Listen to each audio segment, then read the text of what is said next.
সমুদ্রের ভিতরে আমি একবার সফর করলাম, আমেরিকার প্রায় 22টা স্টেট সফর করলাম কয়েক বছর মিলায়া। তো একবার আমার প্রোগ্রাম হলো ক্যালিফোর্নিয়া, লস অ্যাঞ্জেলেস। এখানে আমার 3 দিন প্রোগ্রাম। তারা একটা দিন আমাকে রাখলো সাইট সিন দেখার জন্য। আমাকে নিয়ে গেল লস অ্যাঞ্জেলেস থেকে সান দিয়েগো। সান দিয়েগো হচ্ছে প্যাসিফিক ওশানের পাশে। এইখানে আছে সি ওয়ার্ল্ড, অর্থাৎ সমুদ্রের মধ্যে যা কিছু আছে তা তারা সেখানে উঠায় রাখছে। বিশাল জায়গা, দেখতে অন্তত 4 দিন লাগে পুরা এলাকা দেখতে। তা আমার হাতে সময় 5 ঘন্টা, 5 ঘন্টা আমাকে দেখতে হবে। আমি বললাম গুরুত্বপূর্ণ জিনিসগুলি আমারে দেখাও। তো নিয়ে গেল। এই আপনাদের মাঠটা যত বড়, এরকম একটা বড় পুকুর, সেই পুকুরের মাঝখানে আছে একটা ওয়াল, আর ঠিক মাঝখানে আছে একটা মঞ্চ, আর 10,000 লোক বসতে পারে এরকম একটা গ্যালারি। ওরকম একটা গ্যালারিতে আমাকে বসালো টিকিট কাটায়া। ওখানে মাছের খেলা দেখানো হবে। যারা খেলা দেখাবে তারা হাতে তুড়ি দিল, সঙ্গে সঙ্গে 2টি মাছ ওই পাশ থেকে তারা ভিতরে বড় গেট আছে, সেই গেট দিয়ে এপারে চলে আসলো। আমি লক্ষ্য করলাম খেলা যারা দেখাবে তাদের মুখের কথা, বাঁশির আওয়াজ, হাতের ইঙ্গিত মাছে বোঝে। মাছটার বুকটা সাদা, একদম সাদা, আর পেছনের দিকটা কালো। যখন উঁচু হয় তখন মনে হয় কোনো সৌদি প্রিন্স হবে। কালো কাপড় গায়ে দেয় সাদা জামার উপরে, ঠিক ওরকম মনে হয়। তো যারা খেলা দেখাবে তারা এভাবে হাতে তালি দিল, মাছেও তার 2টি পাখা নিয়ে হাতে তালি দিল, ওয়েলকাম করলো দর্শকদেরকে। অনেকগুলি খেলা দেখালো এই মাছ। এক একটা খেলা দেখাইয়া যখন স্টেজের সামনে গিয়া মাছ হা করে, তখন বড় বড় বালতির ভিতরে ছোট ছোট মাছ আছে, এই মাছগুলি 2-3 বালতি তার মুখের মধ্যে ঢুকায় দেয়। আমার কাছে মনে হলো ওর গ্রাসটা এত বড় যে আমার মতো 12-14 জন বা 15-20 জন যদি ঢুকায় তাহলে মাছে মনে করবে যে কোনো চেলাপুটি ঢুকছে, এর থেকে বেশি কিছু মনে করবে না। এত বড় মাছ, শ্যামু ফিশ বলা হয় ওটাকে। এরপরে দেখলাম তিমি মাছ, নীল জাতীয় তিমি, যে তিমিগুলি খুব কম পাওয়া যায় মহাসমুদ্রে, এগুলি থাকে। এক একটা নীল তিমির ওজন 5,000 টন পর্যন্ত হতে পারে। এর যে বাচ্চা হয় সে বাচ্চায় দুধ খায়। তিমি হচ্ছে স্তন্যপায়ী প্রাণী। যে বাচ্চা হইল যেদিন হয় সেদিন থেকেই বাচ্চার 50 থেকে 60 মণ দুধ লাগে। কে খাওয়ায়?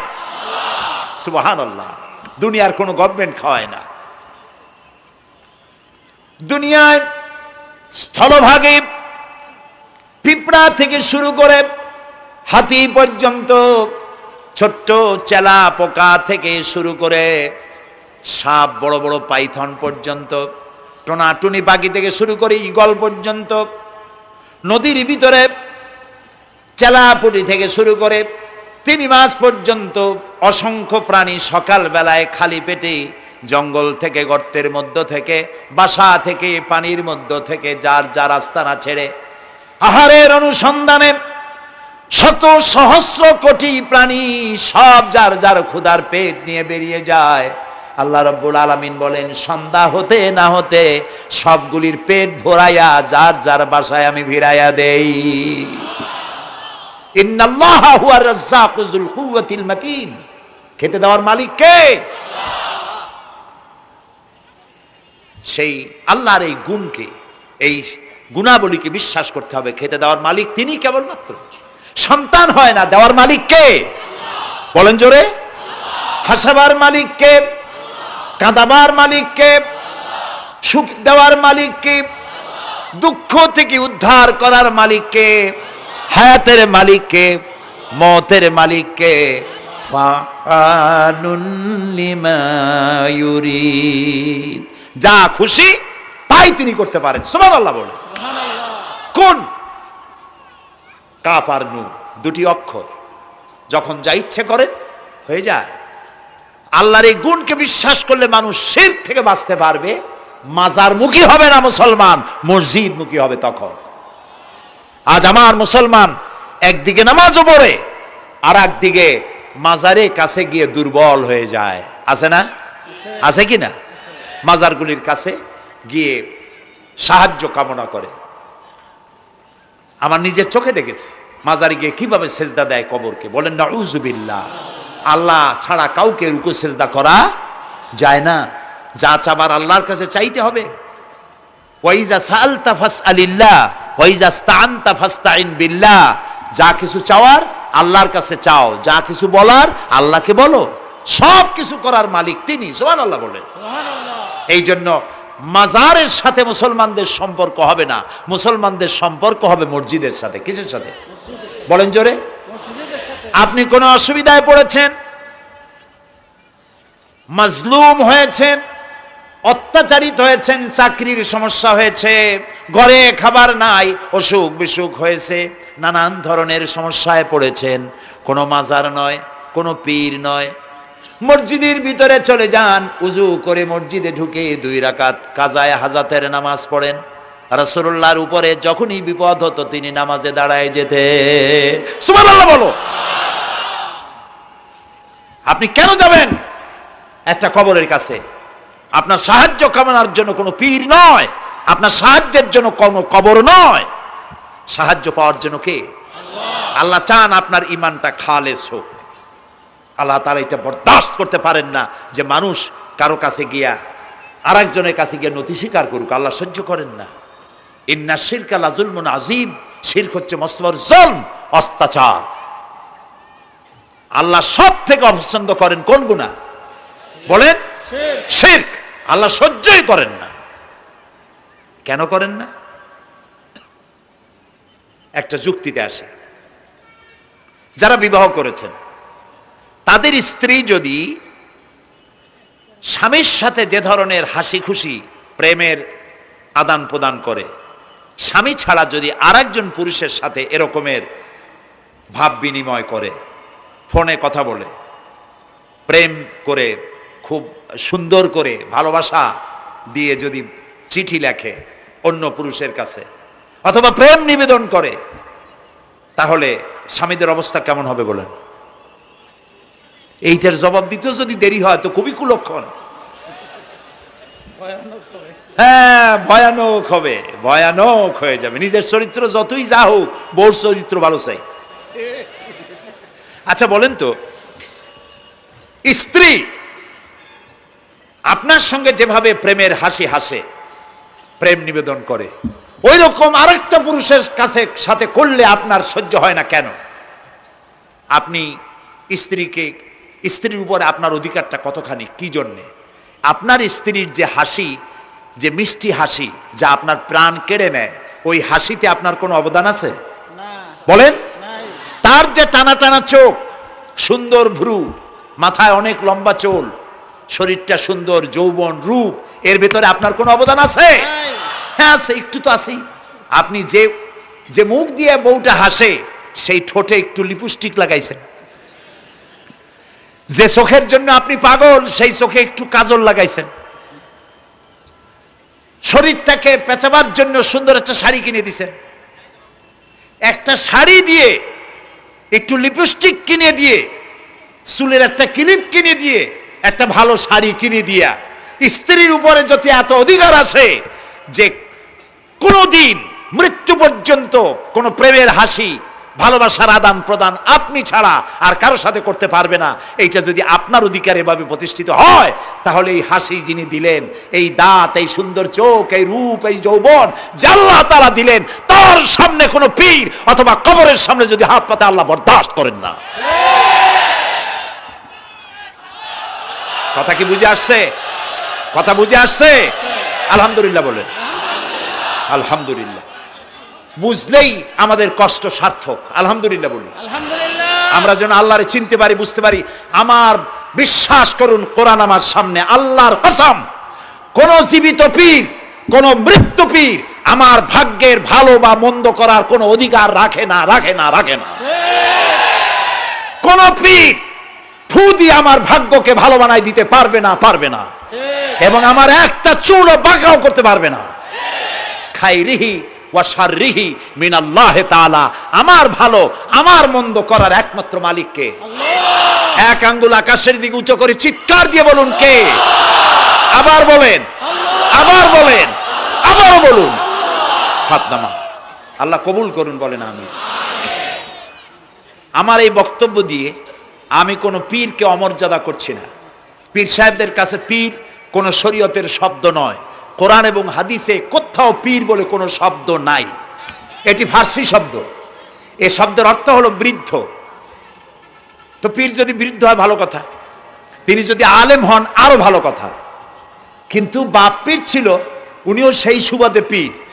ইলেম নাই, তোনার নিজের কাছেই তো টর্চ নাই। আপনাকে অন্ধকারে উনিও ম্যানহোলের মধ্যে পড়বে, আপনারে নিয়ে পড়বে। আলেম হইতে হবে, পীর যদি হয় আলেম হইতে হবে, 1 নম্বর কথা। 2 নম্বর কথা হলো তিনি ব্যবসায়ী হবেন না। ধর্মের নামে তিনি ব্যবসা করবেন না। তিনি মানুষকে হেদায়েতের পথ দেখাবেন, প্রয়োজনে জেলে যাবেন, প্রয়োজনে ফাঁসির মঞ্চে দাঁড়াবেন। তিনি নিজেকেই ইসলামের সব আমি করি, আর ইসলাম কারো কাছে নাই। যারা ইসলাম করলো 70-80 বছর ধরে, রাজনীতির পথ দেখালো, তারা ইসলামের দল না, ওনারটাই ইসলামের দল। এই ধরনের ফাজলামি বক্তব্য থেকে বিরত থাকতে হবে। এই ধরনের বেয়াদবিপূর্ণ বক্তব্য থেকে বিরত থাকতে হবে। আমার দোকানে খাঁটি ঘি পাওয়া যায়, আর কারো দোকানে খাঁটি ঘি পাওয়া যায় না।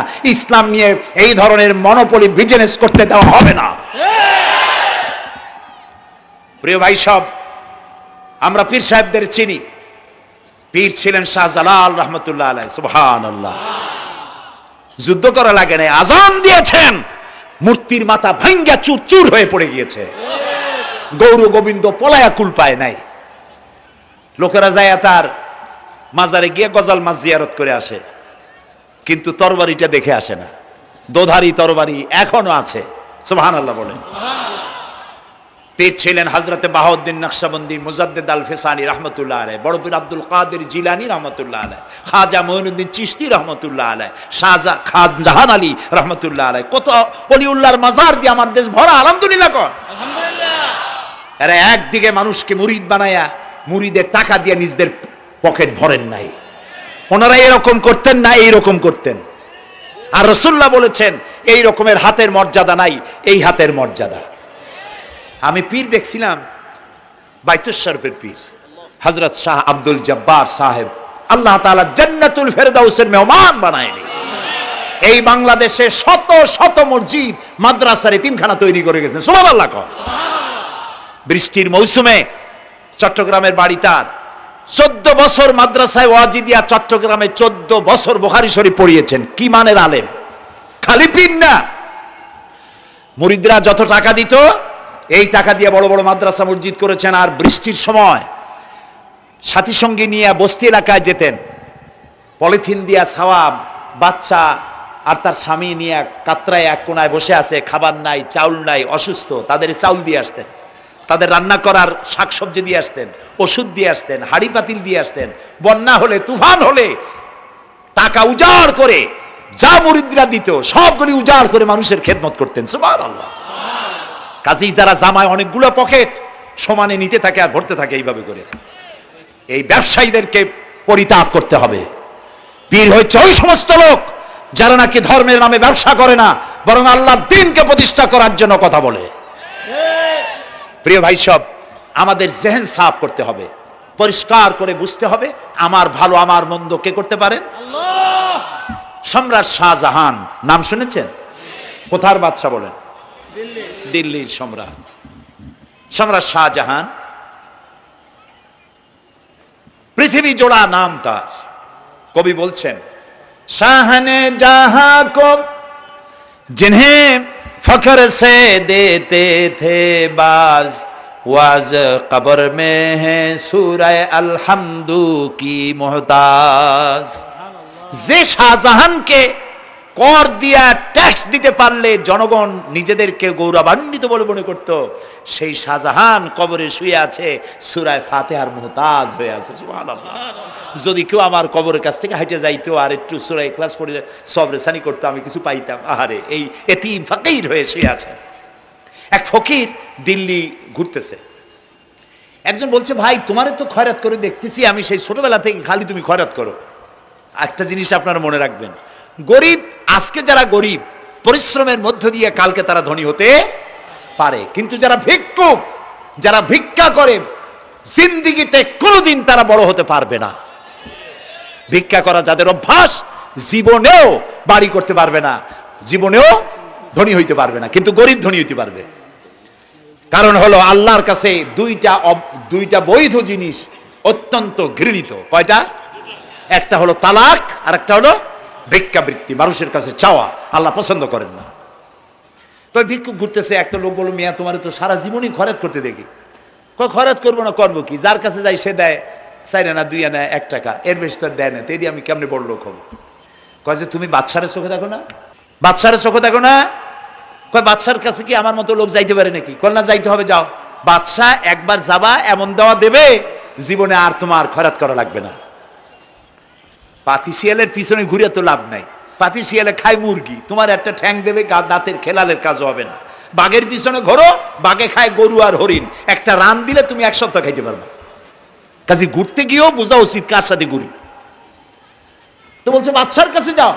তো বাদশারে পাবো কই? কই তো দেখলাম কেবল মসজিদে ঢুকলো। তারপরে ফকির গিয়ে দাঁড়ায় আছে বারান্দায়, দেখে যে উনি বাদশা ভেতরে বসে হাত তুলে আছে ভাবে, আর চোখ দিয়ে পানি পড়ে দাড়ি ভিজে ভিজে পড়তেছে। নামাজ শেষ করে, মোনাজাত শেষ করে বাদশা বেরিয়েছেন। কোন বাদশা? শাহজাহান। বাইরে আসার পর ফকির বলল আসসালামু আলাইকুম, বলে ফকির রওনা করছে। বাদশা বলে দাঁড়াও, তুমি যে রওনা করলা, তোমার তো ভিক্ষুক মনে হয়, আর লোকেরা যারা ভিক্ষুক না তারাও তো আমার কাছে চায়, আর তুমি তো ভিক্ষুক, চাইলে না কেন কিছু? ভিক্ষুক বলে জাহাপানা, আমি কিছু চাইতে এসেছিলাম আপনার কাছে, কিন্তু আপনার করুণ অবস্থা দেখে আমার জ্ঞানের চোখ খুলে গিয়েছে। আমি দেখতে পেলাম আমি যার কাছে চাইতে এসেছি, আমি তো কান্দি না, হাতও বাতি নাই। যার কাছে চাইতে আসতাম দিল্লির সম্রাট, আবার কোন সম্রাটের কাছে হাত পেতে ভিক্ষুকের মতো কি জানি চায়, আর চোখ দিয়া পানি পড়ে দাড়ি ভিজে ভিজে পড়ছে। আমার জ্ঞানের চোখ খুলে গেছে, দুনিয়ার বাদশার কাছে আর চাইবো না। বাদশা কান্দে যে বাদশার কাছে, তার কাছেই চাইব। প্রিয় ভাই সব, এই জন্যে জিহন সাফ করে ফেলুন। দুনিয়ার কোনো মানুষের জন্য, মানুষের কাছে নয়, কোনো কবরে নয়, কোনো কারো কাছে নয়, আল্লাহ তাআলার কাছেই আমরা নামাজের মধ্যে ঘোষণা করেছি, ইয়াকা না'বুদু ওয়া ইয়াকা নাস্তাঈন। আল্লাহ তাআলা, তোমার একমাত্র ইবাদত করি, তোমার কাছেই সাহায্য চাই। কাজী সাহায্য আল্লাহর কাছে। কার কাছে চাইবো বলে? আল্লাহ আমাদের ঈমান পোক্ত করে দিন। আমরা বলি আমিন, আমরা বলি আমিন। অসুখ বিসুখ হইলে পরে ধৈর্য ধরবেন। অনেক মানুষ আছে জ্বর হইলে কয় যে এত নামাজ পড়ি, খালি জ্বর আমারই হয়, এত রোজা রাখি, ভালো ভালো কাম করি, আমার ছেলের অসুখ মোটে সারিই না। এই জাতীয় কথা বলবেন না। মোমেনের পায়ে যদি কাঁটাও ফোটে, সওয়াব থেকে খালি নাই। ধৈর্য ধরতে হবে। কাঁটা ফুটছে, বলেন ইন্না লিল্লাহ। আজাবান লিল মুমিন, মুমিনের জন্য বড়ই আশ্চর্য ব্যাপার, বিপদ হইলেও শুকর আদায় করে, আর সুখে থাকলেও শুকর আদায় করে। সুবহানাল্লাহ ওয়া বিহামদি। বিপদ আসলে সে বলে ইন্না লিল্লাহি, বলেন ইন্না লিল্লাহি ওয়া ইন্না ইলাইহি রাজিউন। আর যখন শান্তি আসে বলে আলহামদুলিল্লাহ। দুই অবস্থায় তার জন্য নিয়ামত আল্লাহর তরফ থেকে সে পায়, আলহামদুলিল্লাহ। প্রিয় ভাই সব, তো আল্লাহর উপর ঈমান আনার জন্য কয়টা শর্ত বলছিলাম? এই যে প্যাচ লেগে গেছে, কয় যে 3টা। আল্লাহর উপর ঈমান আনার জন্য শর্ত কয়টা? 4টা। 4টার বলছি কয়টা? 2টা। আরেকটা হচ্ছে আল্লাহর কুদরত, এ বিশ্বাস করা। আল্লাহর কুদরত মানে শক্তি। আল্লাহর কিছু বিশ্বাস করবেন, বলেন জোরে? শক্তি। আকাশ এবং জমিনে শক্তিশালী কে? কিন্তু আমার দেশের জনগণ, কিছু কিছু রাজনীতিবিদরা বলে জনগণই নাকি সকল ক্ষমতার, সকল শক্তির উৎস। কি পাগল! তুমি ক্ষমতার উৎস? নাকের মধ্যে ময়লা, দাঁতে ছাতা, পেটের মধ্যে দুর্গন্ধ ভরা, ক্ষমতার উৎস? আশ্চর্য কথা। এই যে ক্ষমতার উৎস, হাজার হাজার লোক এখানে বসা, 2টা ভাউয়া ব্যাংক যদি 2 কোণা দিয়ে ঢোকে, ভাউয়া ব্যাংক চেনেন? বিগ সাইজের ব্যাংক, 2টা যদি দুই দিক দিয়ে ঢোকে লাফাইতে লাফাইতে, সামনে যারা আছে এমনি লাফাবে। অন্তত টঙ্গী তামিরুল মিল্লাত মাদ্রাসা ছাড়াইয়া তারপরে ফিরে তাকায় বলবে, ভাই আমরা দৌড়াই কেন? ব্যাংকের সামনে অসহায় বল্লা ভীমরুলের সামনে অসহায়, সাপের সামনে বিচ্ছুর সামনে অসহায়, তারা কয় সকল ক্ষমতার উৎস জনগণ। কপাল পোড়া। ক্ষমতার উৎস জনগণ নয়, এটা কোরআনের সাথে কন্ট্রাডিকশন হয়। এ কথায় আল্লাহ বলেছেন আন্নাল কুওয়াতা লিল্লাহি জামিয়া, সকল ক্ষমতার উৎস কে? চিল্লায় বলো ক্ষমতা কি দেখছেন? মাত্র 1.5 মিনিট। কয় মিনিট? মাত্র 1.5 মিনিট। আল্লাহ বলেছেন কোন? সাথে সাথে তামিলনাড়ু, মালয়েশিয়া, ইন্দোনেশিয়া, থাইল্যান্ড, মালদ্বীপ, শ্রীলঙ্কা 2 লক্ষ লোক শেষ, 1 লক্ষের খোঁজ নাই। সমুদ্রের পানি 33 ফিট উঁচু হয়ে এসছে। সুবহানাল্লাহ কই দিচ্ছে করে না? বিজ্ঞানীরা বলেছেন ভারত মহাসাগরের তলদেশে ফাটল ধরেছে, ওর কয়েক কিলোমিটার নিচে ভূমিকম্পের উৎপত্তি হয়েছে। ভারত মহাসাগরের পানি 3 হাত না 4 হাত, কত কিলোমিটার আল্লাহই জানে। এই কয়েক কিলোমিটার নিচে যে মাটি, সেই মাটিরও কয়েক কিলোমিটার নিচে ভূমিকম্পের উৎপত্তি। এখান থেকে ভূমির কম্পন হয়েছে, সেই ভূমিকম্পে সমস্ত মহাসাগরের মধ্যে, ভারত মহাসাগরের মধ্যে জলকম্পন শুরু হয়েছে। পানির কম্পন, মাটির কম্পন একসাথে। 33 ফিট উঁচা, মানে 4 তলা বিল্ডিং এর মতো উঁচু হয়ে আসছে পানি। 4 তলা পরিমাণ উঁচু হয়ে পানি চলে আসছে। বাড়ি গাড়ি সব কিছু খড় কুটার ন্যায় সব উড়িয়ে দিয়েছে। এগুলোরে কপাল পোড়া নাস্তিক যেগুলি, তারা বলে প্রাকৃতিক দুর্যোগ। ওর বাপের মাথা। আচ্ছা, প্রাকৃতিক দুর্যোগ, প্রকৃতি কি? কোন জন্তুর নাম? প্রকৃতি কোন জন্তু জানোয়ারের নাম? প্রকৃতি নিজে চলে না কেউ তাকে চালায়? কে চালায়? কপাল পোড়ারা তা বোঝে না। বিশ্ববিদ্যালয়ের শিক্ষক হয়েছে তো, আল্লাহ দিয়ে আসি কোথায়? তবে সব খারাপ না, ভালো আছে আলহামদুলিল্লাহ। কিছু আছে কপাল পোড়া। বিশেষ করে শান্তিনিকেতনে যারা পড়াশোনা করে আসে, সাহিত্য চর্চা করে, এই সাহিত্য চর্চা করতে করতে এক পর্যায়ে কপাল পুড়ে যায়। আল্লাহরে চিনতে পারে না, সব চেনে আল্লাহরে চেনে না। আল্লাহ এখন চিনাইতেছে ভালো করে। প্রিয় ভাই, সব কওমে আদ, কওমে সামুদ, এগুলিকে আল্লাহ তারা ধ্বংস করেছেন। কিয়ামতের আগে এই যে 7টা আকাশ, এই আকাশ সম্পর্কে অবিশ্বাসীরা তারা বলেছে আকাশ বলতে কিছুই নাই, এটা নাকি অনেক দূরে, তাই নীলা নীলে দেখা যায়। কি কপাল পোড়া চিন্তা করেন, নীলা নীলা দেখা যায়। এই আকাশ মহাশূন্য। এই আকাশগুলিকে, আকাশ কয়টা? কয়টা স্তর? 7টা। এগুলি কাতাইয়ে সিজিল্লিল কুতুব। কোরআনে কারিমে আল্লাহ তাআলা বলেছেন কিতাবের পৃষ্ঠার মতো কিয়ামতের আগে একটার পর একটা ঠাস ঠাস করে পড়বে, ভেঙে চুরে চুরমার হয়ে যাবে। ওয়াইদাল বিহারু ফুজ্জিরাত, আল্লাহ তাআলা বলছেন ইদাস সামাউ ফাতারাত ওয়াইদাল কাওয়াকিবু ইনতাসারাত ওয়াইদাল বিহারু ফুজ্জিরাত। আকাশের তারকা সমূহ বিক্ষিপ্ত হয়ে পড়বে। অসংখ্য তারকারাজি, বিশাল বিশাল তারকা বিক্ষিপ্ত হয়ে পড়বে। চন্দ্র সূর্য একটার সাথে আরেকটা ধাক্কা লেগে চাঁদ আর সূর্য আলো হারিয়ে ফেলবে, একাকার হয়ে যাবে। পাহাড়গুলো উঁচু করে আল্লাহ তাআলা জমিনের উপরে আছাড় মারবেন, কাল ইহনিল মানফুস, তুলার মতো উড়ে চলে যাবে। সুবহানাল্লাহ বলবা না? কত বড় শক্তি আল্লাহ পাকের। ওয়াইদাল বিহারু ফুজ্জিরাত, সমুদ্র সমূহ বিদীর্ণ হয়ে যাবে। সমুদ্রে যত পানি আছে সমস্ত পানিগুলি নিঃশোষিত হয়ে যাবে মাটির তলায়, এবং সেখানে অগ্নুৎপত্তি হবে। কোরআনে কারিমে আল্লাহ বলে দিয়েছেন গোটা সমুদ্রগুলিতে আগুন জ্বলতে থাকবে। এগুলি কিয়ামতের আলামত। আল্লাহ পাকের অফুরন্ত মেহেরবানি।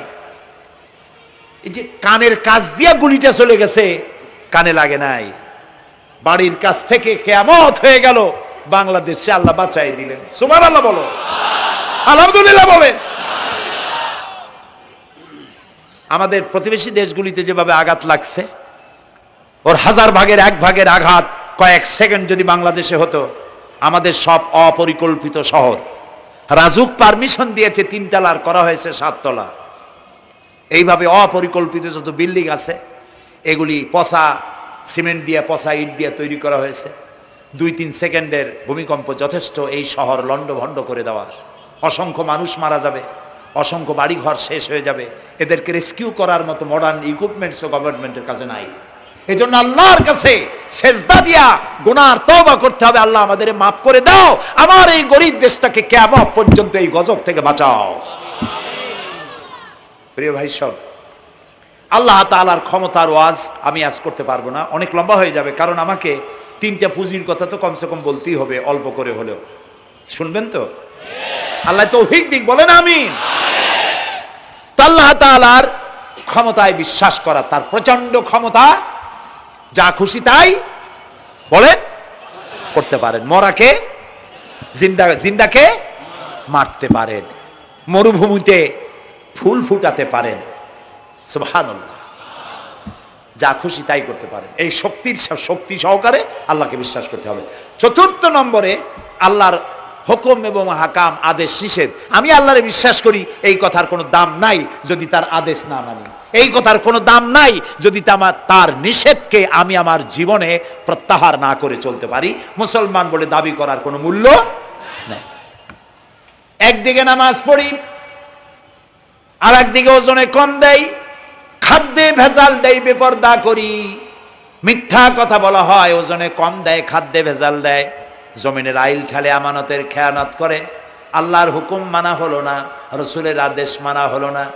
আল্লাহর উপর ঈমান আনার জন্য 4র্থ শর্ত হচ্ছে আল্লাহ যা বলেছেন মাথা নত করে মেনে নিতে হবে, বলতে হবে সামি'না ওয়া আতা'না। বলেন সামি'না ওয়া আতা'না, শুনলাম আর মেনে নিলাম। বলেন তো জোরে, শুনলাম আর মেনে নিলাম। সুবহানাল্লাহ বলেন। মুমিনেরা এই প্রশ্নই করবে না মদ হারাম কেন, মুমিনেরা এই প্রশ্নই করবে না জুয়া হারাম কেন, মুমিনেরা এই প্রশ্নই করবে না জেনা হারাম কেন। একটাই জবাব, মদ হারাম কেন? আল্লাহ হারাম করেছেন তাই হারাম। জেনা হারাম কেন? আমার আল্লাহ হারাম করেছেন তাই হারাম। জুয়া হারাম কেন? আমার আল্লাহ হারাম করেছেন তাই হারাম। কোনো যুক্তি নাই। যুক্তির, আল্লাহর নিষিদ্ধ জিনিসে যুক্তি তালাশ করে কেবলমাত্র শয়তান। আল্লাহর আদেশ নিষেধের যুক্তি তালাশ করে কে? শয়তান। মুমিনের কাজ হলো সামি'না, বলেন, ওয়া আতা'না, শুনলাম আর মানলাম, বাস, শেষ কথা, খালাস। এই গেল 4টি শর্ত পুরো হয়ে গেল। এই 4টি শর্ত যদি পূরণ করতে পারি তাহলে আল্লাহরে বিশ্বাস করছি এটা প্রমাণিত হবে, এটা জাস্টিফাই হবে, এটা সত্যতা প্রমাণ হবে যদি আল্লাহর হুকুম মতো। 1 নম্বরে হলো, আমি আবার কথাটা প্যাকেট করে দিই যাতে করে আপনারা বাড়ি নিয়ে যাইতে পারেন। আল্লাহর উপরে ঈমান এনেছি, এই কথাটাকে কমপ্লিট করার জন্য শর্ত কয়টা? 4টা। 1 নম্বরে আল্লাহর অস্তিত্বে বিশ্বাস, বলেন আল্লাহর অস্তিত্বে বিশ্বাস। 2 নম্বরে আল্লাহর গুণাবলীতে বিশ্বাস। 3 নম্বরে আল্লাহর ক্ষমতায় বিশ্বাস। 4 নম্বরে আল্লাহর আদেশ এবং নিষেধে বিশ্বাস, মান্য করে চলা। আল্লাহ যেন এই তৌফিক আমাদের দেয়, বলেন আমিন। আল্লাহ রাব্বুল আলামিন দুনিয়ায় শান্তি, আখিরাতে জাহান্নাম থেকে মুক্তি দেওয়ার জন্য আল্লাহ পাক আমাদেরকে একটা ব্যবসার কথা বলেছেন। ওই ব্যবসায় পুঁজি কয়টা? বলেন। 3টা পুঁজি। বলছি কয়টা? দেখেন যে কেমনি প্যাঁচ লাগে। বলছি মাত্র একটা, সে একটা ডাল বাইর করছি 4টা। এবার আসেন মূল পয়েন্টে। এবার দ্বিতীয় পয়েন্ট, রসুলের প্রতি ঈমান। আমরা তো রসুলের প্রতি ঈমান আনছি কিনা বলেন? রসুলের প্রতি ঈমান এনেছি। আমাদের এই ঈমান যথেষ্ট নয়, কারণ আমাদের ঈমান হলো রবিউল আউয়াল মাসে ঈমান তাজা হয়, ঠিক না? ঠিক না? রবিউল আউয়াল মাস যখন আসি, ব্যানার টানাই, শামিয়ানা টানাই, রাস্তাগুলিতে ফ্ল্যাগ লাগাই আর আলোকসজ্জা করি। মন্ত্রীরা আসেন, নেতারা আসেন, সিরাতুন নবী মাহফিলে দাঁড়ায় বলেন নবীর আদর্শ অনুসরণ করা ছাড়া উপায় নাই। অথচ ওনার পা থেকে শুরু করে মাথা পর্যন্ত নবীর আদর্শ নাই। আবার এই নেতা রামকৃষ্ণ মিশনে, রামকৃষ্ণ পরমহংসদেব তার মঞ্চে গিয়ে বলেন রামকৃষ্ণের নীতির ছাড়া বিকল্প কিছুই নেই।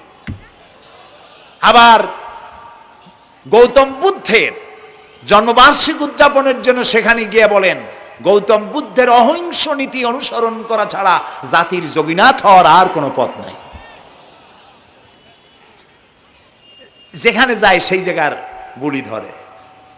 রবিউল আউয়াল মাস আসতে পারে, আলোকসজ্জা করে ইয়া নবী সালামু আলাইকা, ইয়া রাসূল সালামু আলাইকা, এরপরে গরম গরম জিলাপি রাসূলুল্লাহকে বুঝায় দেওয়া হলো, হে রাসূল আপনি তাকিয়ে দেখেন কত মহব্বত আপনারে করি, আপনার মহব্বতের জন্য আমাদের শহরের কোনো মিষ্টির দোকানে আর মিষ্টি নাই, সব আমরা খাইয়া শেষ করছি। এই হলো মহব্বত। এই মহব্বতে এই ইমানে কাজ হবে না। এই ইমানে বলেন কাজ হবে না। কোন ইমানে কাজ হবে? রাসূলের প্রতি ইমানের অর্থ কি? এর অর্থ হচ্ছে নবী করিম সাল্লাল্লাহু আলাইহি ওয়াসাল্লাম আমাদের রাসূল, আমাদের নেতা। আমাদের রাসূল আমাদের নেতা, আমরা তার উম্মত, তার অনুসারী। অনুসারীর কাজ কি? নেতার পূর্ণাঙ্গ অনুসরণ করণ। রাসূলুল্লাহর আনুগত্য করতে হবে, এটা কে বলেছেন? আল্লাহ রাব্বুল আলামিন সূরা আলে ইমরানের মধ্যে বলেছেন কুল ইন কুনতুম তুহিব্বুনাল্লাহ ফাত্তাবিউনি ইউহিব্বুকুমুল্লাহ ওয়া ইয়াগফির লাকুম যুনুবাকুম আল্লাহু গফুরুর রহিম। হে নবী আপনি বলুন, তোমরা যদি আল্লাহকে ভালোবাসো তাহলে তোমার কাজ হচ্ছে, তোমরা যদি আল্লাহকে ভালোবাসো তাহলে তোমরা আমার আনুগত্য করো, আমার অনুসরণ করো। কার? রাসূলের। বলেন কার? রাসূলের অনুসরণ যদি তোমরা করো, খেয়াল করে শুনতেছেন তো?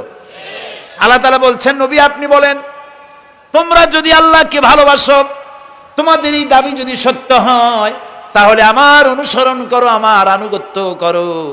আমার অনুসরণ, আমার আনুগত্য করলে পরে তোমাদের কে আল্লাহ রাব্বুল আলামিন ভালোবাসবেন এবং তোমাদের তামাম জিন্দেগীর সমস্ত গুনাহ খাতা আল্লাহ তাআলা মাফ করে দিবে।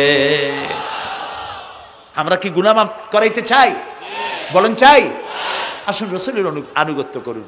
রাসূলের আনুগত্য কিরকম? রাসূল যেভাবে মোস কাটছে আমরা সেইভাবে মোস কাটবো, তিনি দাড়ি যেভাবে রাখছেন আমরা সেইভাবে রাখবো, তিনি চুল কাটছেন যেভাবে সেইভাবে করব, তিনি পায়ের নখ হাতের নখ যেভাবে কাটছেন সেইভাবে করব, তিনি যেভাবে বিবাহ করেছেন সেই সুন্নত অনুযায়ী বিবাহ, তিনি যেভাবে দেশ চালাইছেন সেইভাবে দেশ চালাবো। রাসূলের অনুসরণের অর্থ শুধু এই নয় যে তিনি যেভাবে সুরমা লাগাইছেন আমি ওইরকম সুরমা দেব, তিনি যেভাবে কদু খাইছে আমিও কদু খাবো, এইটা নয়।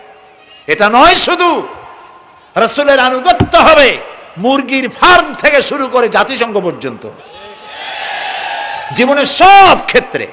আর বিশ্বাস করতে হবে তিনি শেষ নবী, তারপরে আর কোন নবী আসবে না। আল্লাহ রাব্বুল আলামিন সূরা আহজাবের মধ্যে বলেছেন মা কানা মুহাম্মাদুন আবা আহাদিম মির রিজালিকুম ওয়ালাকির রাসূলুল্লাহি ওয়া খাতামান নাবিয়্যিন। মুহাম্মদ সাল্লাল্লাহু আলাইহি ওয়াসাল্লাম তোমাদের কোন পুরুষদের পিতা নন, তিনি আল্লাহর রাসূল এবং তাকে দিয়ে নবুয়তের মিশনকে খতম করে দেওয়া, কমপ্লিট করে দেওয়া হয়েছে। আর কোন নবী, রাসূলুল্লাহ বলেছেন লা নাবিয়্যা বাদি ওয়ালা রাসূল, আমার পরে আর কোন নবী আসবে না, রাসূল আসবে না। কথা বুঝে আসছে? আল্লাহর নবীর পরে আর কোন নবী হবে না। আল্লাহর নবী বলেছেন একটি ইমারত তৈরি করে তার ভিতরে একটা ইট যদি খালি থাকে, একটি ইটের জায়গা যদি শূন্য থাকে তাহলে সকলের চোখে ধরা পড়বে। ওই ইটখানা দিলে পরে বিল্ডিংটা কমপ্লিট হয়ে যায়। নবুয়তির যে ইমারত আল্লাহ তৈরি করেছিলেন ওর ভিতরে একটা ইটের অভাব ছিল, আল্লাহ পাক আমাকে দিয়ে সেই শূন্য জায়গা পূরণ করে দিয়ে নবুয়তের মিশনকে কমপ্লিট করে দিয়েছেন। রাসূলুল্লাহ বলেছে আমার পরে আর কেউ নবী হবে না। পৃথিবীর সব মুসলমানদের আকীদা মুহাম্মদ সাল্লাল্লাহু আলাইহি ওয়াসাল্লামের পরে যদি কেউ নবুয়তের দাবি করে সে কাফির, হাজার বার কাফের। তারা যারা তাকে যারা নবী মানবে তারাও রাসূলুল্লাহ বলেছেন আমার পরে 30 জন মিথ্যেবাদী নবুয়তের দাবি করবে। তার মধ্যে একজন তো দাবি করছে রসুলের জীবদ্দশায়, একটা ছিল মেয়ে লোক আর একটা ছিল পুরুষ। পুরুষটার নাম ছিল মুসাইলামা কাযযাব, নামই ছিল কাযযাব। কাযযাব মানে মিথ্যাবাদী। দেখছেন অবস্থা, নামই মিথ্যাবাদী। উম্মতেরা কইল যে আপনি তো একজন নবী, আমরা সৌভাগ্য আর দুর্ভাগ্য হোক আপনারা নবী বলে মানলাম। মুহাম্মদ সাল্লাল্লাহু আলাইহি সাল্লামের কাছে প্রায় জিবরাইল আসে আর ওহী আনে, আর আপনি আমাদের কোনো ওহী দিতে পারলেন না পর্যন্ত। কয় যে কেবল না নবী হইলাম, অপেক্ষা করো, ওহী আসবেন। বেশ কিছুদিন যাওয়ার পর খুব চিন্তা ভাবনা করে কয় যে ওহী একটা আসছে। উম্মতেরা সব দৌড়ে আসছে, কি ওহী?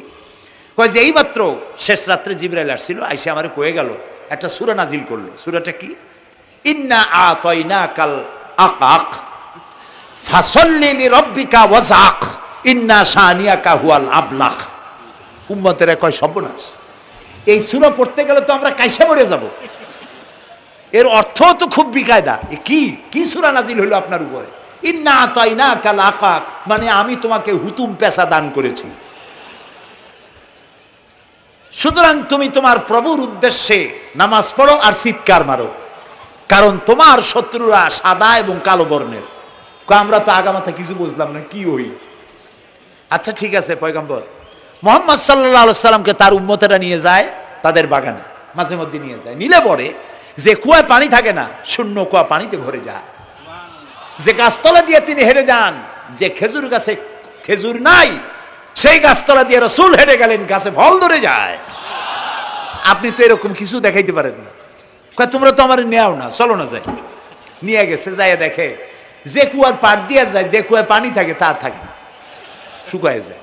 যে গাছতলায় দিয়ে যায় ওই গাছে খোরমা থাকলে সাথে সাথে খড়গুলো ঝরে যায়। উম্মতের কয় কি একটা কপাল পড়া নবী পাইলাম ভাগে। আল্লাহ তারে শেষ করছে দুনিয়া থেকে, জাহান্নামে চলে গেছে। সেই মহিলাটাও গেছে, সেও গেছে। রাসূলুল্লাহ বলেছেন এইরকম 30 জন মিথ্যাবাদী নবুয়তের দাবি করবে কিয়ামতের আগ পর্যন্ত। গোলাম আহমদ কাদিয়ানী, এ হলো ইতিহাসে আমরা যদ্য পাই তার পর্যন্ত 28 জন হয়েছে। মুহাম্মদ সাল্লাল্লাহু আলাইহি সাল্লামের ইন্তেকালের পর ওকে নিয়ে হয়েছে 28 জন। কয়জন হইল? বাকি আছে কয়জন? তাই বলে কিয়ামত যে এই 2 জন হইলি আগামী বছর বা 5-6 বছরের মধ্যে কিয়ামত হবে ওইটা চিন্তা করেন না। এই পৃথিবীতে একটা লোক আল্লাহ শব্দ উচ্চারণ করার যদি থাকে কিয়ামত সে পর্যন্ত হবে না। সুবহানাল্লাহ। সুতরাং বহুত দেরি আছে কিয়ামতের। তবে ওর মতো আরো শয়তান 2 জন আসবে। গোলাম আহমদ কাদিয়ানী বলল আমি পয়গম্বর, আমি নবী, আমার উপরে ওহী আসে। তো তার সঙ্গে ওই যুগের বড় আলেম মাওলানা আতাউল্লাহ শাহ বুখারী রহমতুল্লাহ আলাইহি তিনি বললেন, আচ্ছা তুমি যে নবুয়তের দাবি করো এই শক্তি তুমি পাও কই? কয় যে আমার শক্তি তো কোরআন, কোরআনের মধ্যেই আছে আমার কথা। কোথায়? কয় সূরা সফের মধ্যে আছে, ইয়াতি মিন বাদি ইসমুহু আহমদ। ঈসা আলাইহিস সালাম আমার ব্যাপারে ফোরকাস্ট করেছেন, ভবিষ্যৎবাণী দিয়েছেন যে আমার পরে একজন আসবে, তার নাম হবে আহমদ, আমি তো সেই আহমদ। মাওলানা বুখারী বলছেন বেকুব, ঈসা আলাইহিস সালাম যার কথা বলেছেন তার নাম, ঈসা আলাইহিস সালাম যার কথা বলেছেন তার নাম হলো ফকাত আহমদ, আর তোমার নাম হলো গোলাম আহমদ। তাহলে এতে করে বোঝা যায় ঈসা আলাইহিস সালাম যার কথা বলেছেন তুমি সেই আহমদের গোলাম, তো তুমি নবুয়তের দাবি করো কেন? গোলাম আহমদ কয় যে হুজুর আমার নামের আগে গোলাম বৈশা একটু সমস্যা হয়েছে, ঠিক, তো গোলামটারে যদি বাদ দেই তাহলে তার আপনি আপত্তি করতে পারেন না আমি আহমদ থাকি আর আপনি আমার উম্মত হয়ে যান। আমি আমার কথা ঈসা আলাইহিস সালাম বলেছেন।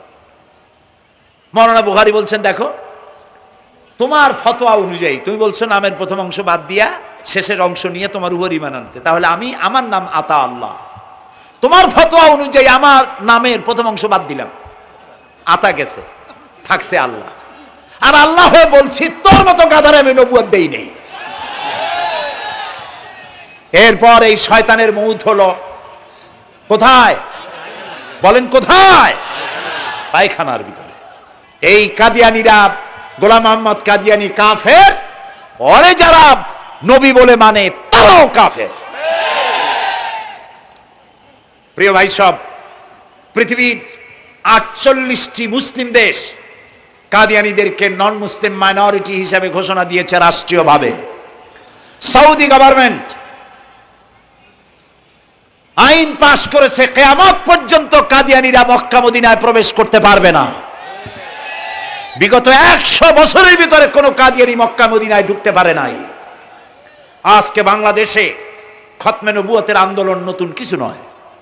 দীর্ঘদিন থেকে এই উপমহাদেশে খতমে নবুয়তের আন্দোলন চলছে। এই আন্দোলন চলবে যতদিন পর্যন্ত সরকারের পক্ষ থেকে তাদেরকে নন মুসলিম মাইনরিটি ঘোষণা না করা হচ্ছে, আন্দোলন চলবেই। এদের লাশ রাস্তায় ফেলাই দিবা আর 14 কোটি মুসলমান তাকিয়ে তাকিয়ে দেখবে, তা বিশ্বাস করো না। খতমে নবুয়তের আন্দোলন যারা করেন, এই জাতির 14 কোটি মুসলমানের সমর্থন তাদের পেছনে রয়েছে। কাজী তাদের ব্যাপারে উচ্চবাচ্য কথা বলতে গিয়ে ব্যারিস্টার হন, আইনজীবী হন, যেই হন, খতমে নবুয়তের আন্দোলন যারা করে তাদের ব্যাপারে কথা বলতে গিয়ে মুখ সামনে কথা বলবেন। এদেশের মানুষ শহীদ হয়ে যাবে, কাদিয়ানীদেরকে বরদাস্ত করবে না। আমাদের দেশে হিন্দু, থামুন, আমাদের দেশে হিন্দু, খ্রিস্টান, বৌদ্ধ আমাদের দেশের নাগরিক অধিকার ভোগ করে না? আমাদের সমান নাগরিক অধিকার তারা ভোগ করে। কাদিয়ানীরাও হিন্দু খ্রিস্টানদের মতো নন মুসলিম মাইনরিটি হিসেবে এদেশে বসবাস করে নাগরিক সুবিধা ভোগ করবেন, কোনো অসুবিধা নাই। কিন্তু আপনি মুসলমান বলে দাবি করবেন না, শেষ নবী মানবেন না, আমরা এই ব্যাপারে কিয়ামত পর্যন্ত আপোষ করব না। কেবলমাত্র মূর্খ, দালাল, হারামখোর তারাই কাদিয়ানীদের পক্ষ অবলম্বন করতে পারে, ইমানদারেরা পারে না।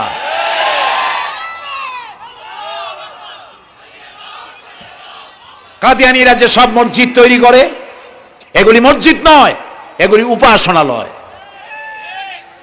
হিন্দুদের মন্দিরকে যেভাবে আমরা সম্মান করি, ওদের উপাসনালয়কে সম্মান করি।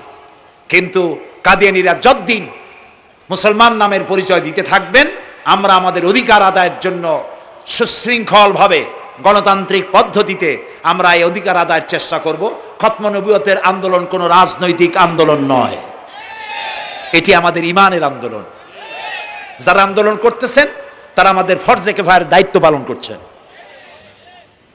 প্রিয় ভাই সব, রাসূলের প্রতি ঈমান আনতে হলে এরকম ঈমান আনতে হবে, তারপরে আর কোনো নবী আসবে না। তারপরে কথা হলো তাকে অনুসরণ করতে হবে, পায়ের নখকাটা থেকে শুরু করে মাথার চুল পর্যন্ত জীবনের সব ক্ষেত্রে রাসূলের অনুসরণ করতে হবে। তিনি সেনাপতি ছিলেন, শ্রমিক ছিলেন, পিতা ছিলেন, নানা ছিলেন, স্বামী ছিলেন, ঠিক না? তিনি রাষ্ট্রপ্রধানও ছিলেন। আজকে যারা ধর্ম আর রাজনীতি আলাদা করেন তারা মুনাফিক, মুসলমান নয়, তারা কি? মুনাফিক। এই জন্য আমাদেরকে মনে রাখতে হবে, নবী করিম সাল্লাল্লাহু আলাইহি ওয়াসাল্লাম রাষ্ট্র পরিচালনা করেছেন। যারা ধর্ম আর রাজনীতি আলাদা করে তারা মুসলমান হিসাবে আল্লাহর কাছে পরিচিত হতে পারবেন না। প্রিয় ভাই সব, নবীজি মক্কা থেকে মদিনা এলেন, মদিনায় এসে রাষ্ট্রপ্রধানের দায়িত্ব পালন করলেন। আজ তিনি রাষ্ট্রপ্রধান, কোরআন হলো সংবিধান, কোরআনের আইন চালু করে দিলেন। চুরি বন্ধ হলো, ডাকাতি বন্ধ হলো, জেনা ব্যভিচার বন্ধ হয়ে গেল, মানুষ দরজা খুলে ঘুমাবার সুযোগ পেল। সুবহানাল্লাহ, সুবহানাল্লাহ। নবী করিম সাল্লাল্লাহু আলাইহি ওয়াসাল্লাম একটি সুন্দর সুখী সমাজ পৃথিবীতে চালু করে গেলেন। আজ আমাদের ভাগ্য যদি খুলতে হয়, রাসূলের অনুসরণ করি আমাদেরকে রাষ্ট্র পরিচালনা করতে হবে। ইসলাম সন্ত্রাসকে প্রশ্রয় দেয় না, ঠিক না ভাই? আমাদেরকে যারা সন্ত্রাসী বলে, ওরাই তো সন্ত্রাসের দাদা, ওরা সন্ত্রাসের জন্মদাতা। আমাদেরকে সন্ত্রাসী বলো? আমি আমেরিকায় বক্তব্য করেছি, লন্ডনে বক্তব্য করেছি, আমি তাদেরকে বলছি তোমরা আমাদেরকে সন্ত্রাসী বলো, আমাদের দেশে যাইয়া দেখো, তোমাদের এখানে সমস্ত সুপার মার্কেটগুলি সব বন্ধ হয়ে যায় বেলা 4টায়, কোনো মার্কেট খোলা থাকে না। কেন খোলো না? তোমরা সিকিউরিটি দিতে পারবে না বলে খোলো না। চুরি হবে, ডাকাতি হবে, লুটপাট হবে, এই জন্য বিকেলেই সব বন্ধ হয়ে যায়, রাতে কোনো দোকান খোলা থাকে না। তো যাও তো আমাদের দেশে, আমাদের তো সন্ত্রাসী বলো, গরিব দেশ। আমাদের দেশের বাবুরহাটে, নরসিংদীর কাছে বাবুরহাট, যেটাকে এই দেশের ম্যানচেস্টার বলা হয়, সারা রাত কোটি কোটি শত কোটি টাকার কাপড় চোপড় বেচা কিনা হয়, পুলিশের গন্ধ খুঁজে পাওয়া যায় না, সারা রাত বেচা কিনা হয়। গ্রামের বাজারগুলি যায় দেখেন, আমাদের দেশে যশোরে, খুলনায়, উত্তরবঙ্গে রাত 2টা 2:30টা পর্যন্ত বেচা কিনা হয়, ঠিক না? এই যে আমাদের দেশে আল্লাহর মেহেরবানি, এবারে যে ঈদের সময় ঈদ আর পূজা একসাথে হইল, মুসলমান মেয়েরা, হিন্দু মেয়েরা সোনা দানা গলায় পরিয়া, হাতে পরিয়া, তারপরে বাজারঘাট ঈদের কেনাকাটা, পূজার কেনাকাটা করছে, কোনো অসুবিধা হয় নাই, ঠিক না? আল্লাহর মেহেরবানি, র্যাবে জি যা করার করছে। মক্কা শরীফে, মদিনা শরীফে দেখলাম লোকেরা হাত তুলে, বাংলাদেশি লোকেরা ওখানে যারা আছে, র্যাবের জন্য দোয়া করছে, আল্লাহ র্যাবের প্রতি তুমি রহমত নাজিল করো, আল্লাহ রহম করুন কোন। আমি দেশের যতটা অসুবিধা হয়েছিল তার থেকে অনেক গুণ জ্ঞান হয়ে গেছে, আলহামদুলিল্লাহ, আলহামদুলিল্লাহ। প্রিয় ভাই সব, এই যে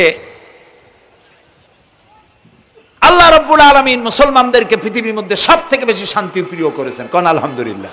তোমরা আমার মক্কা যাইয়া দেখো, মক্কা মদিনায় যাইয়া দেখো, আমাদের কেউ সন্ত্রাসী, মক্কা মদিনায় লক্ষ লক্ষ মানুষ এই যে সব চলে গেছে, এখন কোথায় গেছে? সারা পৃথিবী থেকে মানুষের এখন ছুটছে ছুটছে, পৌঁছে গেছে, আর পথে আছে, প্লেনে আছে, নদীতে আছে, গাড়িতে আছে, সুবহানাল্লাহ।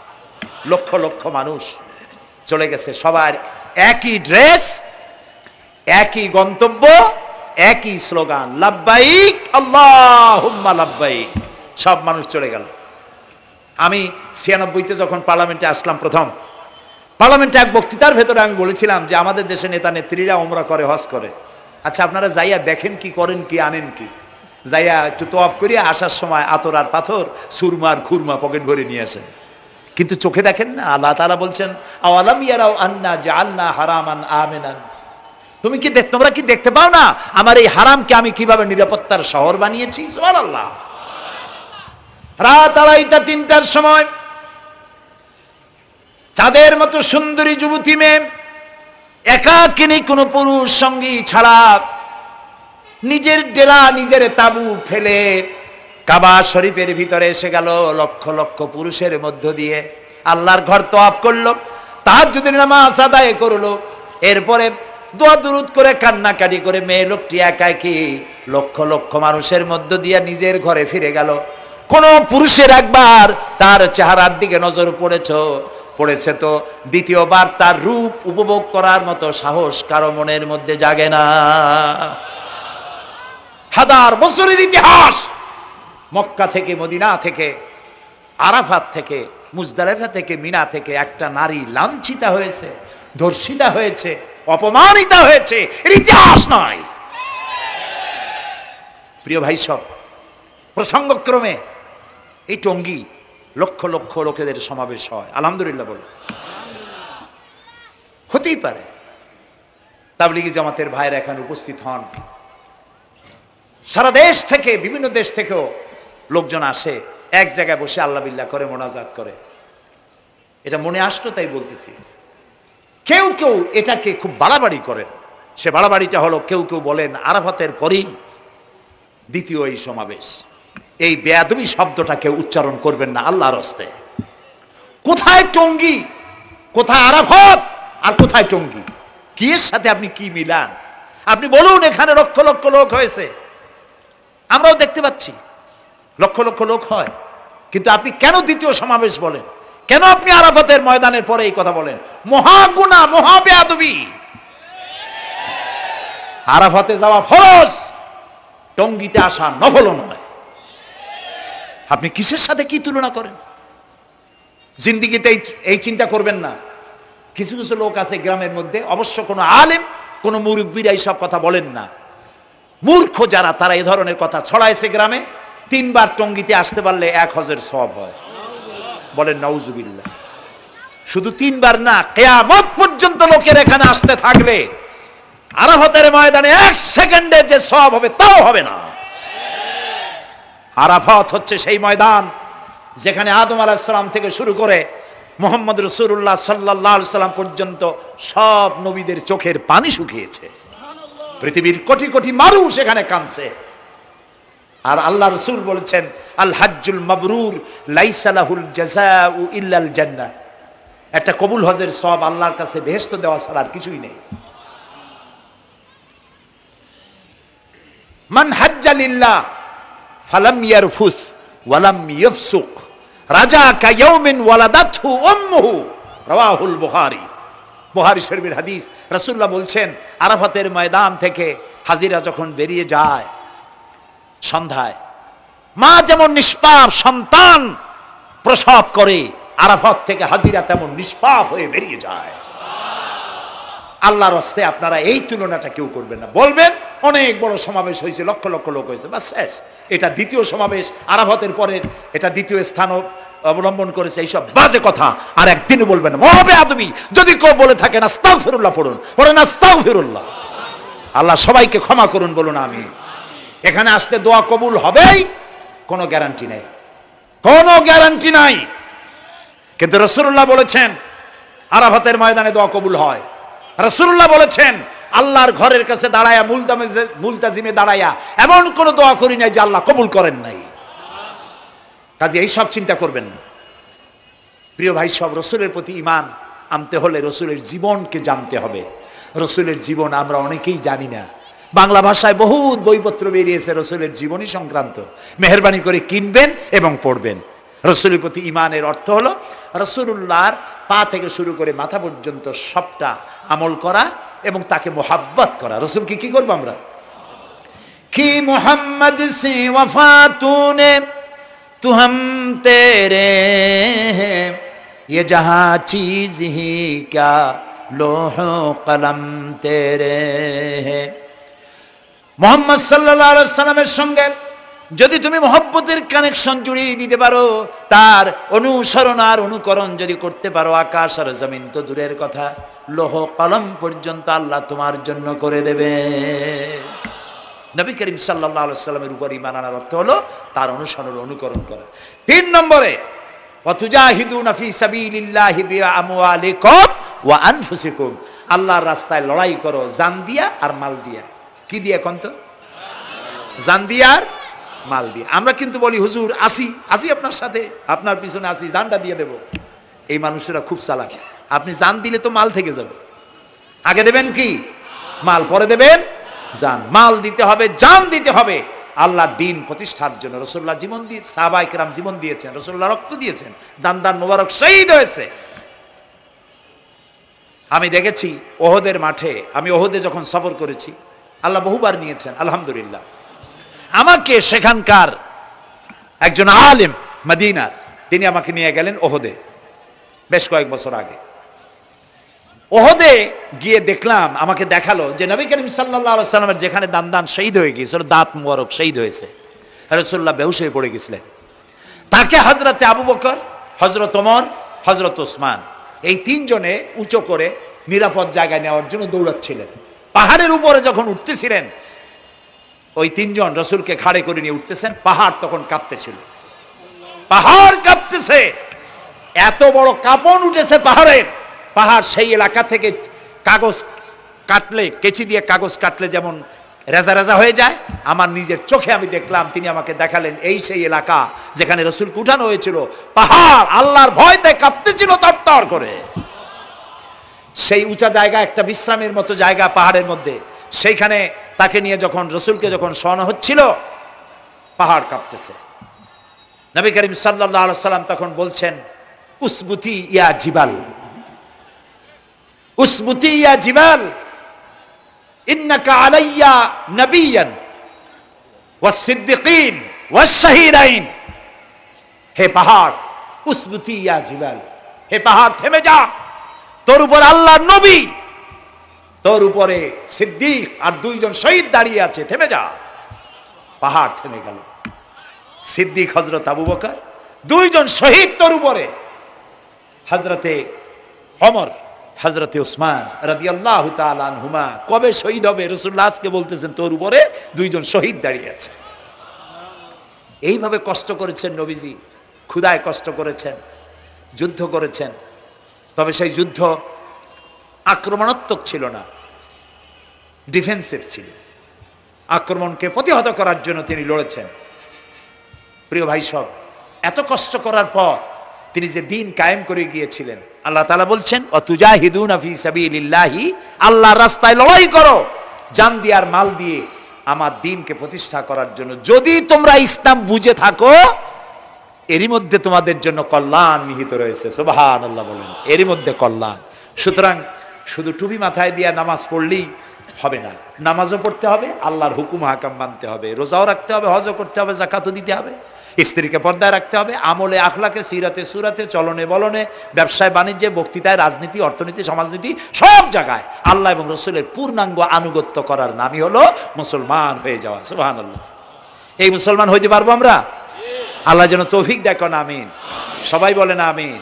আমি এখন আপনাদের নিয়ে মোনাজাত করবো। মোনাজাতের আদব বসা, দাঁড়ানো ভাইয়ের একটু বসেন। এই যত মানুষ দাঁড়ায় আছেন মেহেরবানি করে একটু বসেন। আমি কিন্তু একবারও বলিনি আপনারা বসেন। দাঁড়ানো ভাইরা মেহেরবানি করে বসেন, মোনাজাত করব আপনাদের নিয়ে। প্রায় 2 লক্ষ লোক মারা গেছে ভূমিকম্পে, আর 1 লাখের উপরে নিখোঁজ। তাদের জন্য দোয়া করবেন না? যে আল্লাহ আমাদের বাঁচাই দিলেন তাদের জন্য, তার জন্য দোয়া শুকর আদায় করবেন না? সুতরাং বসেন, বসতে বলছি, দাঁড়াতে বলিনি। মোনাজাতের জন্য সবাই বসেন, আর একটু জোরে সরে জিকির করেন লা ইলাহা লা ইলাহা।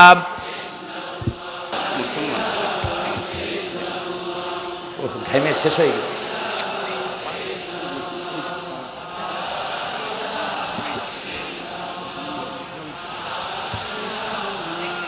বয়স কত? বাড়ি কোথায়?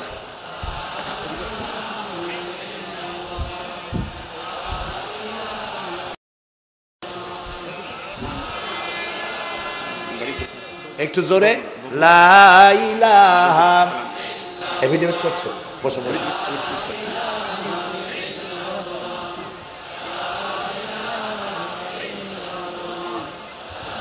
আচ্ছা, আমি তো মোনাজাতের কথা বলছি। মোনাজাত থুয়ে যদি কেউ হাঁটে তো এটা একটা বড় বদকিসমতির ব্যাপার। এত মানুষ একসাথে আল্লাহর কাছে মোনাজাতের লোভ কিভাবে সামলান? কেমনে হাঁটেন? এক যুবক ইসলাম কবুল করার জন্য আসছে। সঙ্গীতেই থাকো।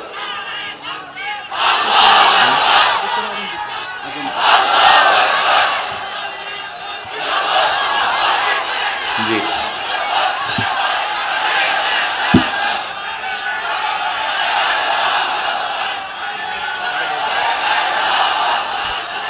এই ছেলেটি বাড়ি হলো বগুড়ায়, থাকে উত্তরায়। এই ছেলের বাপের নাম শ্রী সুধীর চন্দ্র সরকার, আর তার নাম হলো চঞ্চল কুমার সরকার। বর্তমান নাম পছন্দ করেছে বশির উদ্দিন। বলো লা ইলাহা ইল্লাল্লাহু মুহাম্মাদুর রাসূলুল্লাহ। আল্লাহ ছাড়া কোনো ইলাহ নাই, মাবুদ নাই, উপাস্য নাই। মুহাম্মদ সাল্লাল্লাহু আলাইহি ওয়াসাল্লাম আল্লাহর প্রেরিত রাসূল। আশহাদু আন লা ইলাহা ইল্লাল্লাহু ওয়াহদাহু লা শারীকা লাহু ওয়া আশহাদু আন্না মুহাম্মাদান আবদুহু ওয়া রাসূলুহু। আমি সাক্ষ্য দিচ্ছি আল্লাহ ছাড়া কোনো ইলাহ নাই, মাবুদ নাই, উপাস্য নাই। তিনি এক, তিনি একক, তার কোনো অংশীদার নাই। আমি আরো সাক্ষ্য দিচ্ছি মুহাম্মদ সাল্লাল্লাহু আলাইহি ওয়াসাল্লাম আল্লাহর বান্দা এবং তার প্রেরিত রাসূল। বলো আসসালামু আলাইকুম। আপনারা জবাব দেন। এই ছেলেটি এখন আমাদের মধ্যে নিষ্পাপ। আমাদের সকলের আমলনামায় পাপ আছে। রাসূলুল্লাহ বলেছেন, যখন একজন মুশরিক ইসলাম কবুল করে, কালেমা পড়ে, বিশ্বাস করে, অর্থ সহকারে উচ্চারণ করে, তার পিছনের সমস্ত গুনাহ খাতাকে আল্লাহ তাআলা মাফ করে দেন। সুতরাং আমরা তার জন্য দোয়া করি, আল্লাহ যেন তাকে খাঁটি মুসলমান বানায় দেন। আমরা সবাই বলি আমিন। প্রিয় ভাই সব, মোনাজাতের পর এশার আজান হবে, আমরা বা জামাত এশার নামাজ পড়ে যাব ইনশাআল্লাহ। বলেন ইনশাআল্লাহ। এত বড় জামাত আমরা কোথাও পাবো না, এবং জীবনে আরেকটা জামাত এরকম পাবো তার কোনো নিশ্চয়তাও নাই, ঠিক না ভাই? নামাজ আমরা আদায় করে যাব 5 ওয়াক্ত। কি বলে, এখানে সারা জীবন 5 ওয়াক্ত নামাজ সঠিকভাবে আদায় করব, আর এশার নামাজ আমরা এখানে জামাতে আদায় করে যাব। আর এই বিশাল মাহফিল তৈরি করতে অনেক খরচ হয়েছে। আপনারা নিশ্চয়ই দেখতে পান এত বড় প্যান্ডেল করতে কত টাকা খরচ হতে পারে, এবং তারা প্রচেষ্টা করেছে। আপনারা এই লাইটিং, মাইকিং, প্যান্ডেল, স্টেজ, তারপরে পোস্টার, গেট ইত্যাদি তৈরি করতে বহু টাকা খরচ হয়েছে। আপনারা যাওয়ার সময় মেহেরবানি করে তাদেরকে চতুর্দিকে ড্রাম এবং চাদর নিয়ে লোকেরা দাঁড়িয়ে থাকবে, আপনারা আল্লাহর হস্তে তাদেরকে কিছু সহযোগিতা করে যাবেন। রাজি আছেন আপনারা? রাজি আছেন? আল্লাহ আপনাদেরকে তৌফিক দিন। মা বোনেরা যারা এসছেন, মা বোনদের জন্য আজকে তেমন কোনো কথা বলতে পারলাম না, তবে যা বলেছি নারী এবং পুরুষ সকলের জন্য সমভাবে প্রযোজ্য। আপনাদের জন্য একটু বেশি করতে হবে। এই রাসূলুল্লাহ বলেছেন, আল মারআতু ইজা সাল্লাত খামসাহা ওয়া সামাত শাহরাহা ওয়া আতাআত বালাহা ওয়া আহসানাত ফারজাহা। রাসূলুল্লাহ বলেছেন, যেসব মহিলারা 5 ওয়াক্ত নামাজ সঠিকভাবে আদায় করে, রমজান মোবারকের রোজা রাখে, সতীত্বের হেফাজত করে, স্বামীর আনুগত্য করে চলে, কিয়ামতের দিন ওই সব মহিলারা আল্লাহর জান্নাতের যে দরজা দিয়া খুশি সেই দরজা দিয়া জান্নাতে প্রবেশ করতে পারবে। সুতরাং আপনারা এই কথাগুলি মেনে চলুন, আল্লাহ আপনাদেরকে তৌফিক দিন। আমি মোনাজাত করব এখনই, আপনারা যাওয়ার সময় সকলে সহযোগিতা করে যাবেন। আর নামাজের জন্য একটি বই আছে, চরিত্র গঠনে নামাজের অবদান।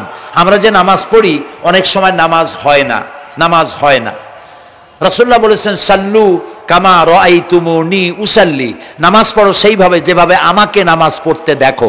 জীবনের শ্রেষ্ঠ ইবাদত নামাজ, তাই যদি সঠিক না হলো তাহলে পণ্ডশ্রম হয়ে যাবে। এই জন্য নামাজ কিভাবে মানুষের চরিত্রে অবদান রাখে, আর নামাজটা কেমনে পড়তে হবে, রাসূলুল্লাহ কিভাবে পড়েছিলেন, সেটি আমার এই বইটিতে লেখা আছে। এটি চরিত্র গঠনের নামাজের অবদান।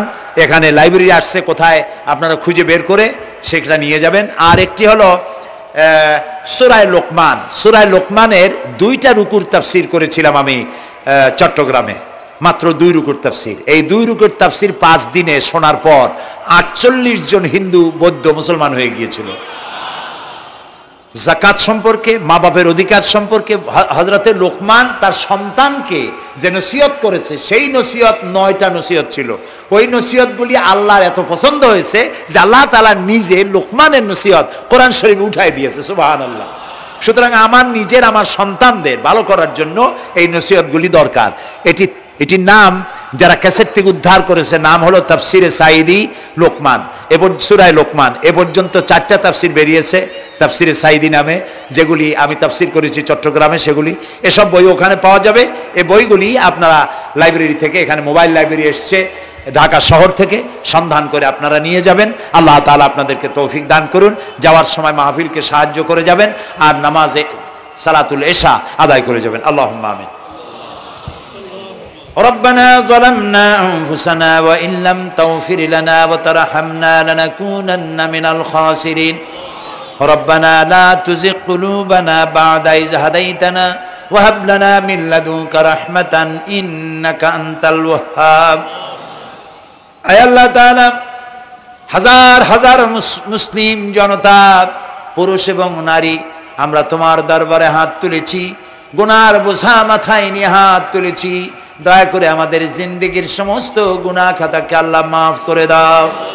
আয় আল্লাহ তাআলা, আমাদের মধ্য থেকে আমাদের মা বাপ যাদের দুনিয়া থেকে বিদায় হয়ে গেল, কবরগুলিকে জান্নাতের টুকরায় পরিণত করে দাও। রব্বির হামহুমা কামা রব্বায়ানি সগীরা। সবাই পড়েন, রব্বির হামহুমা কামা রব্বায়ানি সগীরা। আয় আল্লাহ তাআলা, तमाम পৃথিবীতে আজ মুসলমানেরা বড়ই বিপদে আছে। হায় আল্লাহ তাআলা, বিপদগ্রস্ত মুসলমানদেরকে তুমি সাহায্য করো রব্বুল আলামিন।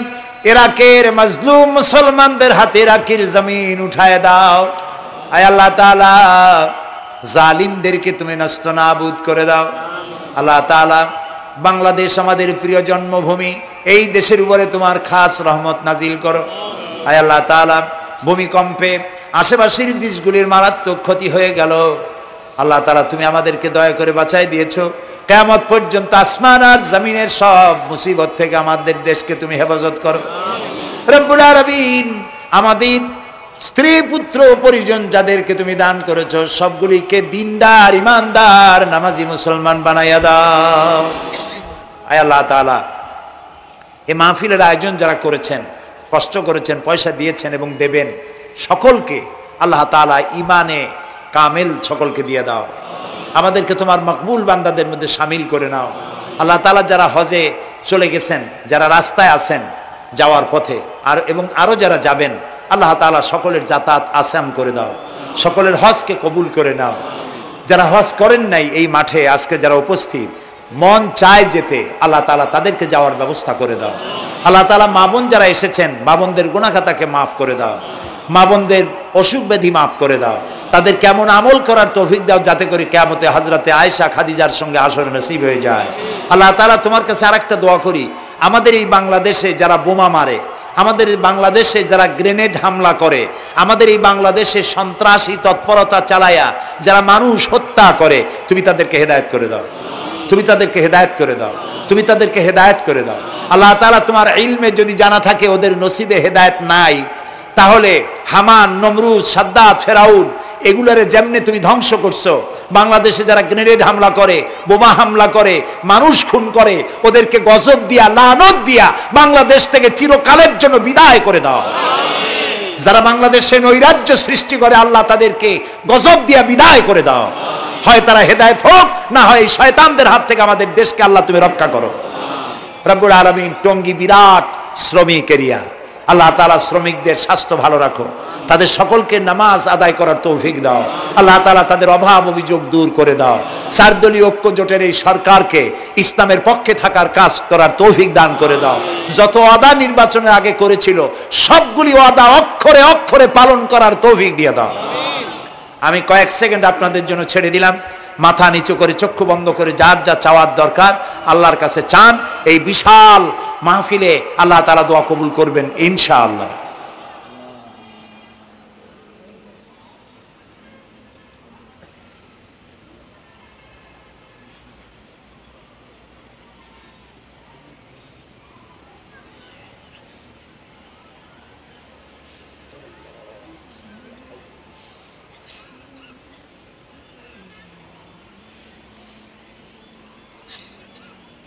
আয় আল্লাহ, তোমার আরশে আজিম থেকে তুমি দয়া করে তোমার রহমতের নজর দিয়ে টঙ্গীর এই মাঠের দিকে তাকাও।